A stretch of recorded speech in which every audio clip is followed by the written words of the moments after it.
Hello, everyone, and thank you for tuning in.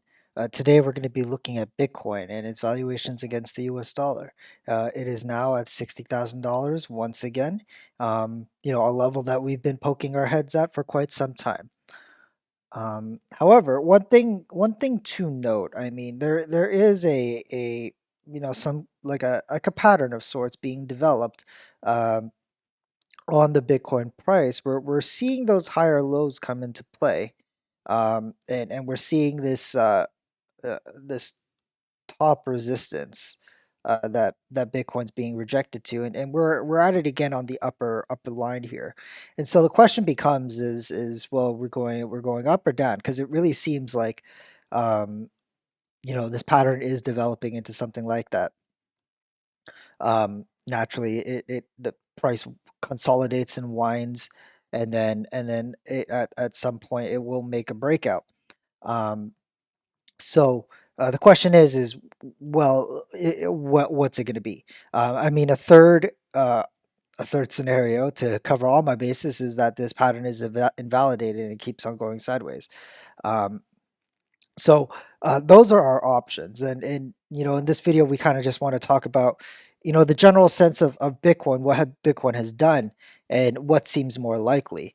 Um, and what seems likely to some people might not be likely to others. For me, on one hand, Bitcoin has been, astronomical. It wasn't that long ago when we were at, $10,000, $12,000, and here we are at $60,000. So there is a good argument, and I would make that argument that Bitcoin can um, drop from here, and in fact, potentially to the 20-week moving average, which is now at $42,640. Remember last week it was at $40,529 thousand dollars. So it is increasing at a pretty quick rate, really pretty fast rate, and in no time it's going to be in the realm of where the price is. Right now, obviously, at um, it's at 42,000 and the current price is at 60,000, but give it a three another month, and we'll be in the realm of $50,000, not in no time. So that is the scenario here. Now, obviously, this pattern, this structure that we have here doesn't extend for a month. It goes as much as May 4th. So that gives us maybe a half a month of price action until we see something. But it could also just happen, before the tip here. It could happen now, it could happen in a few days, it can happen in a week. We simply don't know. But in my case, Bitcoin has been pretty hot. When we look at the monthly RSI, obviously the RSI for April has not closed yet, but we could still get a sense, and currently it's at 92.01. So remember, it's the 96, 94 on the RSI that that puts Bitcoin in pretty hot waters where a top could potentially be in. It doesn't have to be the macro top, because obviously in 2013 we saw a double top of a high of $253, and just a few months later we went to a high of $1,169. 2017 is another example. The RSI top on August 1st, month of August, we went to a high of $4,765, but the second RSI top um, had a different dollar value. It was at $20,000. So again, this doesn't mean that you know this is the end for Bitcoin. If this is the top, this could just potentially mean a RSI peak followed by a correction, cool down phase, followed by another run. Closer to what many argue to be $100,000 or so of where the top is.